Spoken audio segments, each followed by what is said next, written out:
ufalme wa Mungu. Tunaishi hapa, tunaishi leo hii ni kwa neema ya Mungu. Umekuwa hai, uko unapumua sasa hivi, si kwa ujanja wako, lakini iko neema ya Mungu iliyojificha. Iko neema ya Mungu ya wewe kuendelea kutengeneza maisha yako kwa ajili ya kesho, kwa ajili ya kesho yako. Maana hapa duniani sisi tunapita, makao yetu ni ya milele kule mbinguni, na huko sasa wanaoingia ni wale watakatifu tu, ambao sisi tuko hapa kwa ajili ya kukumbushana. Maana mtu anaweza akaishi akajisahau kabisa kwamba kwa nini anaishi. Anajua ninakula, ninalala, ninatafuta pesa, ninapata, ninaomba hichi, ninapata, lakini asijue kwamba kuna wakati wa mwisho. Kupata wewe neema ya kupumua mpaka leo sio kwa ujanja wako, lakini Mungu anakuhitaji. Neema ya Mungu inakuvuta upate kutubu. Kuwa kwako hai siku ya leo ni neema ya Mungu tu ambayo inakuvuta upate kutubu. Tuko mahali hapa kuwakumbusha, kukumbushana kwa habari ya injili ya Yesu Kristo. Bwana Yesu alikuja duniani, alikufa, akafufuka kwa ajili yetu. Alikubali mateso, alikubali kudharauliwa, alikubali kupigwa, alikubali kuchapwa mijereji, ili mimi na wewe tupate wokovu, ili mimi na wewe tupate kuokolewa, ili mimi na wewe tupate kumjua, kuingia mbinguni. Sasa ndugu yangu, yamkini kuna mambo mengi huyafahamu katika ulimwengu huu yanayoendelea. Tunaishi hapa mara moja, na baada ya kuishi kwetu ni kufa. Unaweza usielewe kwa nini unaishi mpaka leo. Nimekuambia mwanzo kwamba ni neema ya Mungu tu inakuvuta. Ni neema ya Mungu tu. Hiyo neema ni kwamba upate kutubu, upate kuingia mbinguni. Mungu ametuwekea njia mbili mbele yetu, njia ya mauti na njia ya uzima, lakini anatushauri tuchague njia ya uzima ili tupate uzima wa milele, na uzima wa milele unapatikana kwa Yesu Kristo peke yake. Maana hakuna jina lingine wanadamu tulilopewa litupasalo kuokolewa kwalo ila ni jina la Yesu Kristo. Tuko hapa kuhubiri kwa habari za wokovu, tuko hapa kuhubiri kwa habari za ufalme wa Mungu. Lakini yapo mambo mengi ambayo leo hii yanawazuia watu kuingia mbinguni kwa sababu ya kutokujua kwao. Wala siwezi kukulaumu. Yamkini hujawahi kusikia, yamkini hujawahi kuambiwa, yamkini mchungaji wako hajawahi kukwambia kwamba ni kitu gani kinaweza kukuzuia wewe kuingia katika ufalme wa mbinguni. Ndugu zangu, tuko hapa sio kwa ajili ya kuwalaumu watu, lakini tuko hapa kwa ajili ya kufundishana na kueleweshana. Naomba utege sikio lako upate kusikia. Ninaomba niombe kwa ajili ya neno hili. Mungu wetu na Baba yetu, Mungu ketie mahali pa juu palipoinuka, mfalme wa amani, asante kwa neema yako, asante kwa upendo wako, asante kwa nafasi hii ya upendeleo. Bwana Mungu wa majeshi, tazama Bwana, lipo jambo ambalo umelikusudia siku ya leo mahali hapa. Kuna mtu umemkusudia mahali hapa kujua wokovu, kujua injili ya kweli, kukujua wewe Bwana, kukupa wewe maisha yake. Bwana wangu Yesu Kristo, Baba, ninaomba neema yako, ninaomba neno hili Bwana lisianguke katika jiwe, lisianguke katika mwamba, lisianguke katika miiba, bali likaanguke katika udongo mzuri, katika jina la Yesu Kristo, likapate kukuzalia matunda katika jina la Yesu Kristo. Ninaachilia damu ya Yesu Kristo katika eneo hili, katika ardhi hii na anga la mahali hapa, katika jina la Yesu Kristo. Amen. Haleluya. Haleluya. Tunakumbushana kwa habari ya wokovu.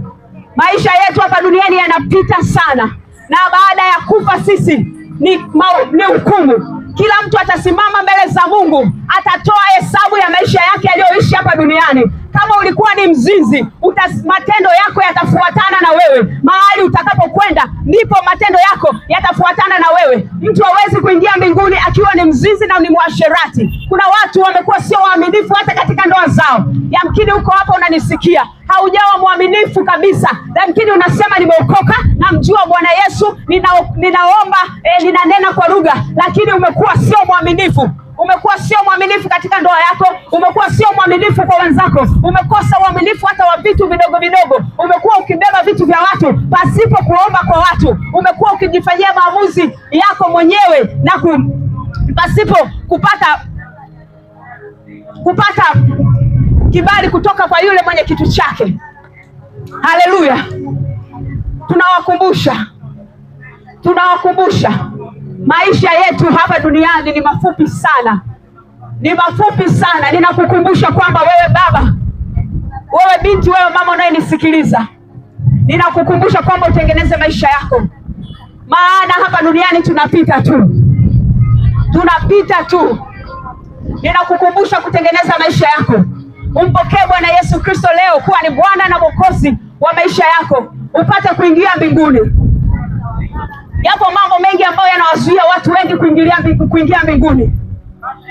Yako mambo mengi ambayo wengine hawajawahi kuyasikia, wengine hawajawahi kuambiwa, lakini yapo yanawazuia watu. Tumekuwa tukikatazwa habari ya dhambi, lakini hatuambiwi dhambi ni nini. Dhambi ni uasi. Chochote unachokifanya kinyume na maelekezo ya Mungu, hiyo ni dhambi. Chochote unachokifanya ambacho Mungu amekikataza, hiyo ni dhambi, inaitwa ni uasi. Unamuasi Mungu, unaasi lile andiko la Mungu, unaasi maagizo ya Mungu. Ninataka nikukumbushe ndugu yangu, ninataka nikukumbushe wewe mama unayenisikia mahali popote, wewe mama unayenisikia mahali popote pale, hii dunia tunapita. Leo upo, kesho upo. Tulikuwa wengi, tulizaliwa wengi, tumeona wengine wanakufa wakiwa watoto wadogo kabisa, wengine wamekufa ni wazee. Kwa hiyo umri wa kuondoka hapa duniani sio kwamba wanaondoka wazee tu peke yao, hata watoto wadogo, hata kijana, hata binti kabisa, unaweza kuondoka ukaacha kila kitu hapa, lakini huko unapokwenda haupajui. Mimi ninataka nikwambie, njia tulizowekewa ni mbili. Njia ya uzima ni wale waliokufa katika Kristo Yesu peke yake, na njia ya mauti ni njia ya yule ambaye amekufa nje ya Kristo, ameishi maisha ya kumkashifu Mungu, ya kuenda kinyume na neno la Mungu, ya kuacha maagizo ya Mungu. Mungu ameagiza kwamba mtu tusiabudu sanamu, lakini watu wamekuwa wakiabudu sanamu, wakitoa muda wao mwingi katika vitu vya hapa duniani. Umeipa kazi muda mwingi kuliko Mungu, umetafuta pesa muda mrefu kuliko Mungu, umetumia akili zako mwenyewe pasipo kumshirikisha Mungu. Haujawa na muda wa ibada, haujawa na muda wa kumtafuta Mungu. Siku zote wewe unasema uko busy kutafuta pesa. Ninakuambia hiyo pesa yako haiwezi ikakusaidia chochote utakapoondoka hapa duniani. Wala watu hawezi wakatoa hizo pesa zako zote wakaomba wakasema, Mungu tunatoa kila kitu chake hichi alichokuwa anakitafuta, sasa Bwana mpokee, aingie mbinguni, alale mahali pema peponi. Hicho kitu hakipo. Ndugu yangu, hicho kitu hakipo. Wengine wanasema kwamba mtu akifa tutamwombea na yeye ataingia mahali pema peponi. Huo ni uongo wa shetani. Watu wengi wanadanganywa. Watu wengi wamekuwa wakidanganywa wakisema kwamba hata mimi nikifa basi ndugu zangu wataniombea, nitatolewa sadaka, watu watatoa sadaka, wataomba. Kila mwaka watakuwa wanafanya ibada za kunikumbuka, za kunitolea sadaka ili nipate kupokelewa, ili niingie mahali pema peponi. Hapana.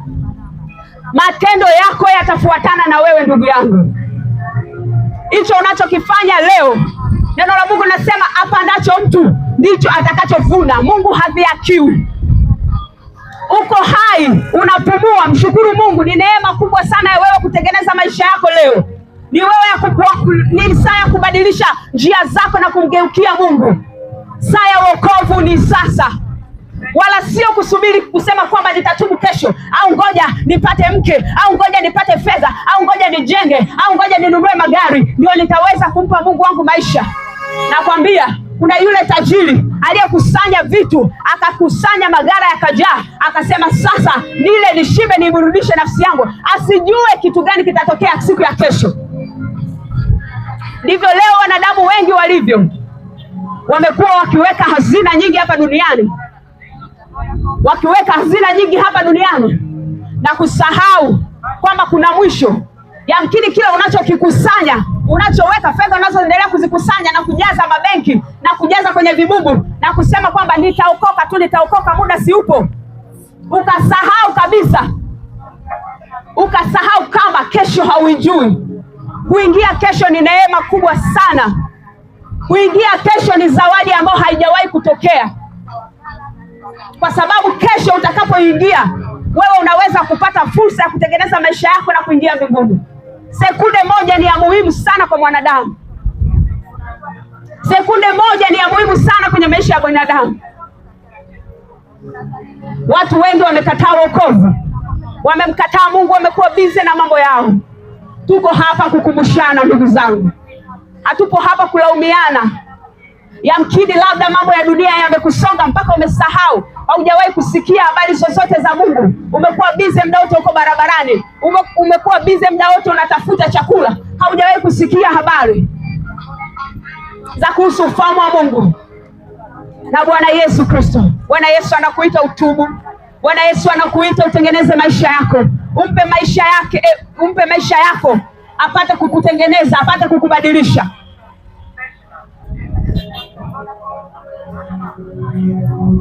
Mungu anakuita.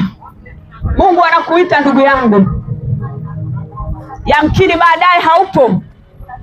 Hakuna anayejua baada ya masaa mawili kitu gani kitatokea. Hakuna anayejua baada ya sekunde kadhaa kitu gani kitatokea. Ninakushauri ndugu yangu, mpokee Bwana Yesu Kristo kuwa Bwana na Mwokozi wako. Yeye atakubadilisha. Utakapompokea, utakapoamua ukasema ndio kwake, atakuongoza. Nasema nitakushauri, nitakufundisha na kuonesha njia utakayoendea. Nitakushauri jicho langu likikutazama. Utakaporuhusu kumpa Bwana Yesu maisha yako, atakubadilisha. Utaona kabisa mwanamke kuvaa suruali, kuvaa mavazi yanayompasa mwanaume ni dhambi. Utaacha mara moja. Kwa nguvu zako yamkini hauwezi au haujui, lakini yeye utakapompokea atakupa Roho Mtakatifu. Roho Mtakatifu atakuwa ndani yako. Ukivaa kitu ambacho hakipendezi, mwanamke ukaweka wigi kichwani, utasikia Roho Mtakatifu anaugua ndani. Atakwambia, mwanangu, hichi unachokifanya kitakuzuia kuingia katika lile lango la mbinguni. Mwanamke unayevaa suruali, utakapompa Bwana Yesu Kristo maisha, ukaruhusu kweli kweli, sio wokovu wa baridi, sio wokovu wa uvuguvugu, ukaamua kabisa kwa dhati, yeye mwenyewe atabadilisha maisha yako. Atakusemesha, utaona tu, utasikia akikuambia kweli, utasema. Atakwambia, mwanangu, hichi kitu hautaingia mbinguni, nao utatii, maana kondoo wake usikia sauti yake. Mwanamke kuvaa nguo fupi, watu wamevaa nguo, wanaacha maziwa yao nje, wanaacha vifua vyao nje, wanatembea, wanaacha makalio yao nje ili kuwatamanisha wanaume. Utakapompokea Bwana Yesu Kristo, yeye atakufundisha, maana anasema nitakufundisha na kuonesha njia utakayoiendea. Atakushauri, jicho lake likikutazama. Hautaweza kwa nguvu zako, hautaweza kwa akili zako, kwa sababu mtu anayefanya hayo machukizo ni kweli kabisa, ndugu yangu, mtu huyo hawezi kuingia mbinguni. Na maisha ya kule ni ya umilele. Tazama maisha hapa duniani yalivyo mafupi na yamejaa taabu na shida. Ili kula mpaka utoke jasho kweli, upambane kweli. Maisha ni mafupi. Imagine unakosa na ule kuingia ufalme wa mbinguni, unaingia kwenye mateso ya milele, kwenye moto. Ndugu yangu, hebu jaribu kutafakari hichi kitu. Unaweza ukafumba macho yako ukaanza kutafakari, ukasema, Mungu naomba unisaidie. Sema tu, Mungu naomba unisaidie. Kwa sababu nakwambia ndugu yangu, ni kilio na kusaga meno. Unaweza ukasema kwamba Mungu ana huruma. Mbona anaokoa majambazi, anaokoa wezi, wauaji, anawaokoa? Ndugu yangu, iko neema ya Mungu. Mungu ni wa rehema. Mungu ana huruma. Neema yake inatuvuta tupate kutubu. Anapokuwa anatuacha, anatupa muda kadhaa, ni kwa sababu anataka tubadilike, tutengeneze maisha. Kwa sababu akiangalia ule moto aliomwandalia shetani na malaika zake, akiangalia akasema, huyu mwanangu hataweza kustahimili ule moto. Anakupa muda wa kutengeneza maisha, lakini wewe unaendelea kudharau, lakini wewe unaendelea kupuuzia. Siku zinazidi kwenda, unaondoka katika kifo cha ajabu. Hautaweza hata kusema, Bwana Yesu, ninaomba unisamehe. Hautapata hata muda wa kuomba rehema na toba. Jaribu kutafakari, jaribu tu kuwaza. Kule ndo kwenye umilele. Yaani hapa tulipoishi ni kama vile sisimizi, ni kama vile maisha ya funza. Maisha ya funza ni mafupi mno, ni mafupi sana. Anakuwa kwa muda mchache, anaondoka kwa muda mchache. Jaribu kutafakari. Kule ndio kwenye umilele. kule ndio kwenye umilele wako. Ni heri kwa gharama yoyote, ni heri kwa nguvu zozote, ni heri ukakosa yote katika hii dunia ukaupata uzima wa milele. Ni heri ukakosa fedha na dhahabu, ni heri ukakosa kila kitu, lakini ukampata Bwana Yesu Kristo aliye njia, kweli na uzima wa milele. Ni heri, maana anakuhakikishia hata kuacha hivyo, atakufanyia njia ya kupata fedha, atakufanyia njia, maana anasema utafuteni kwanza ufalme wangu na haki yangu, na mengine yote nitawazidishia. Ni heri ukakosa vyote ukampata Bwana Yesu Kristo.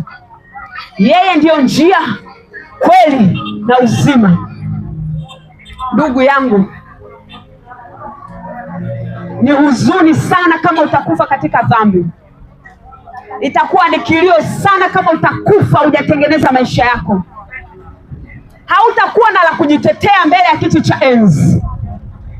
Hautakuwa, machozi yako hayataweza kubadilisha kile ambacho tayari kimeandikwa. Hautaweza kubadilisha. Kuwa kwako hai siku ya leo ni neema kubwa sana kwako kutengeneza maisha, kubadilisha maisha, kubadilisha mtazamo, kusema Bwana Yesu, mimi nimeamua kukupokea wewe, maana saa ya wokovu ni sasa. Usisubiri baadaye, usisubiri kesho. Hujui baadaye kitatokea nini, hujui kesho imebeba kitu gani. Kuna mtu fulani wakati neno lilikuwa linahubiriwa akaanza kudhihaki, akadhihaki. Unajua watumishi wa Mungu wanapokuwa wanahubiri, kuna wakati watu wanaoona kama kituko, wanaona kama ni watu waliokosa kazi, wamekosa vitu vya kufanya. Yule dada akadhihaki, akatoka hapo akapanda gari, akawa anaelekea nyumbani kwake. Kufika mahali anashuka, avuke barabara aelekea nyumbani kwake, hakuweza hata kufika kwake. Gari lilitoka huko likamgonga, likamkatakata vipande. Ndugu yangu, yamkini unasikiliza hii sauti, unasema yamkini hao watu wamekosa kazi ya kufanya.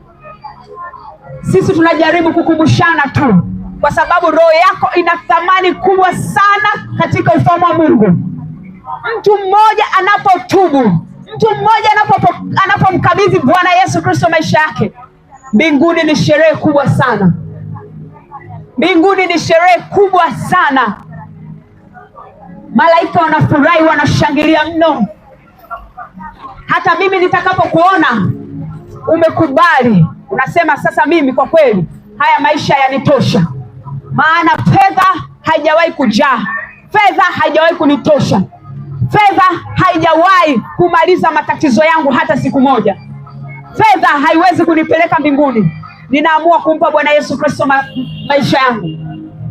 Sisi pia tutafurahi mno, tutafurahi sana, kwa sababu roho yako ina thamani kubwa sana.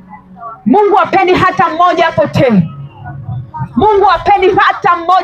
Ndio maana akaacha enzi yake na utukufu na kila kitu kwa ajili yako mimi, kwa ajili yako wewe na mimi. Tafakari, umejiandaje na ule umilele? Tumekuwa watu tunatafuta, kwa mfano tukiwa mashuleni tulikuwa tunahangaika sana ili tufaulu. Unatafuta material vya kutosha ili upate kufaulu, ili upate kufika level fulani. Utaanza shule ya msingi, sekondari, utaenda advance, utaenda bachelor, utaenda masters, utaendelea. Bado unatamani kuendelea. Unatafuta nini? Unatafuta mambo ya dunia hii, mambo ya ulimwengu huu. Lakini hiyo juhudi ambayo unaitafuta kupata elimu, unatakiwa zaidi uitumie kutafuta kujua habari za ufalme wa Mungu. Yako maswali mengi sana ya kutafakari. Watu wanapoishi, baada ya kuishi, watu wakafa, wanaelekea wapi? Muda unaotumia kutafuta elimu ya ulimwengu huu, kujaribu kutafuta utafiti mbalimbali, unapofanya utafiti mbalimbali kujua jambo fulani katika dunia, ndivyo unavyotakiwa kutoa muda wako sana kutafuta kujua habari za ufalme wa Mungu. Tumekuwa busy sana. Nakumbuka wakati tunasoma, wakati mwingine mpaka haulali, unaloweka miguu yako kwenye maji usisinzie, uendelee kusoma kutwa nzima. Lakini habari ya mama ufalme tulikuwa hatujui. Tulikuwa hatuna hata muda wa kufikiria, tunaona haya mambo yanaweza akawa yanatupotezea muda. Kwani ni kitu gani? Kwanza Mungu ni wa rehema. Tukifa tu tunaenda mbinguni. Mimi nilikuwa najua nikifa ninaenda mbinguni, lakini nilikuwa ninajidanganya sana. Nilipopata neema ya kuyajua haya, nilinyosha mikono yangu juu, maana nikaujua ukweli. Baada ya maisha haya kuna maisha mengine ambayo ni ya thamani sana. Kama utakufa katika Kristo Yesu, ukafa ukaingia mbinguni, ndugu yangu, kule ni furaha ya ajabu sana. Uzuri wake haujawahi kufananishwa na uzuri wa kitu chochote katika dunia hii. Watu wengi wanapambana, wanasema mimi nitaenda South Africa, nitaenda Marekani, nitaenda wapi ughaibuni, wakijua kwamba kule ndio kuzuri. Labda wakifika kule ndio wanaweza wakatuliza mioyo yao kwamba ndio wamefika mahali fulani. Ndugu yangu, nakwambia huwezi ukafananisha mbingu na Marekani wala South Africa wala nchi iwayo yoyote hapo ulimwenguni. Maana hata theruthi, hata nukta, hata kirobo haiwezi kufikia utukufu ulioko kule. Watu wengi wapo katika hayo mataifa na wana struggle, wanapata shida, wanahangaika kuzidi hata wewe ulioko hapa. Kwa ni heri kupambana kutaka kuingia mbinguni na sio kupambana kutaka kwenda Marekani wala South Africa. Na namna pekee ya kushinda dhambi ni kumpa Bwana Yesu Kristo maisha yako, awe Bwana na Mwokozi wa maisha yako. Ndio utaweza kuishinda dhambi, wala si vinginevyo, kwa sababu hakuna anaweza kushinda dhambi kwa akili zake mwenyewe pasipo yule msaidizi. Maana Bwana Yesu wakati anawaga wanafunzi wake aliwaambia, mimi ninaenda nitawaachia msaidizi atakayewafundisha yote. Kwa hiyo msaidizi wetu ni Roho Mtakatifu ambaye anakaa ndani yetu baada ya kumpa Bwana Yesu Kristo maisha. Ndugu yangu, mahali popote unaponisikiliza, najua nimeongea vitu mbalimbali, lakini nia ni kupata kukukumbusha kwa habari ya ufalme wa Mungu, kukukumbusha kwamba hii dunia tunapita. Ninakualika katika ufalme wa Mungu. Mungu anakupenda sana. Amekuacha, sio kwamba wewe ni mjanja sana, sio kama wewe una bima kubwa sana ya kuweza kujitibia. Amekuacha kwa sababu anataka utubu. Anataka umrudie. Hajakuacha ili uendelee kutenda dhambi, hapana. Amekuacha mpaka leo kwa sababu anataka utubu. Umpe yeye maisha yako, ugeuke, uache dhambi unazozifanya, uache uovu mbalimbali unaoufanya, kwa sababu siku zimekwisha. Siku tulizo nazo ni chache sana. Matukio yanayoendelea katika ulimwengu, hii dunia, yanaonesha kabisa siku zilizobaki ni chache mno.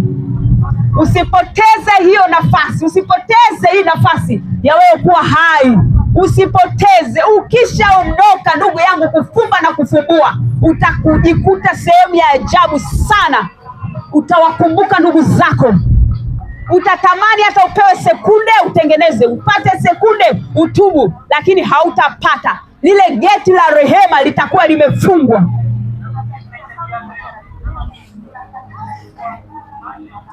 Mungu akusaidie ndugu yangu. Amua kubadilika. Wokovu ni sasa. Wokovu ni sasa. Wokovu ni sasa ndugu. Wokovu ni sasa. Usijione kama wewe ni mjanja sana. Unasema labda nikiwa maututi nimelala kitandani nitawatafuta wachungaji. Wengine wanakatwa kauli kabisa, hawawezi kusikia, hawawezi kusema kabisa. Ndani yako unawaza kwamba nimwambie huyu ndugu yangu akamtafute mchungaji aniongoze sara ya toba, lakini wakati huo kinywa kimefungwa. Utatamani ile sauti irudi, uweze kusema, uweze kukusikia, lakini utaweza tena. Utakumbuka uchafu wote uliokuwa unaofanya. Yamkini wakati mwingine hata hilo wazo la wewe kutubu hautakuwa nalo. Usipoteze hii nafasi. Usipoteze hii nafasi. Usikubali shetani akunong'oneze, abadilishe neno ulilolisikia. Usikubali. Usikubali. Usikubali ndugu yangu, usikubali.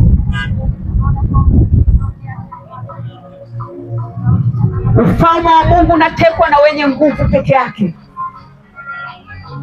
Ufalme wa Mungu unatekwa na watu wenye nguvu peke yake. Inamaanisha nguvu za rohoni, sio za kupigana, ila nguvu za rohoni. Leo umepata neema ya kusikia hili neno, usipuuze, kwa sababu kuna siku utakumbuka, na hichi kilichofanyika hapa kimerekodiwa. Utafika pale utasema, mimi sijawahi kusikia Injili, sijawahi kusikia habari zako. Utakumbushwa kwamba siku fulani, wakati fulani, kuna watu walihubiri habari zangu, ukapuuza. Maana Mungu anaona moyo wako saa hii, anauona moyo wako. Ni heri kumpa Bwana Yesu Kristo maisha yako. Ni heri kugeuka. Ni heri kugeuka ndugu yangu. Yajayo yanatisha ukiwa nje ya wokovu. Yajayo yanatisha mno ukiwa nje ya Kristo. Yajayo yanafurahisha ukiwa ndani ya Kristo Yesu na kuishi maisha matakatifu ya kumpendeza. Yajayo yanafurahisha sana kuliko tunavyofikiria wala kuwaza. Mungu akubariki sana kwa kusikia sauti hii. Ikiwa unataka kuokoka, unataka kumpa Bwana Yesu Kristo maisha yako, umesikia neno, unasema Bwana, mimi niko tayari, nataka kuingia mbinguni, sitaki kukukosa, wakati ni sasa. Tamkaribisha mtumishi wa Mungu aombe kwa ajili yako. Tamkaribisha mtumishi wa Mungu akuongoze sala ya toba. Ikiwa unahitaji mawasiliano na maswali mbalimbali, basi mtumishi wa Mungu atakueleza.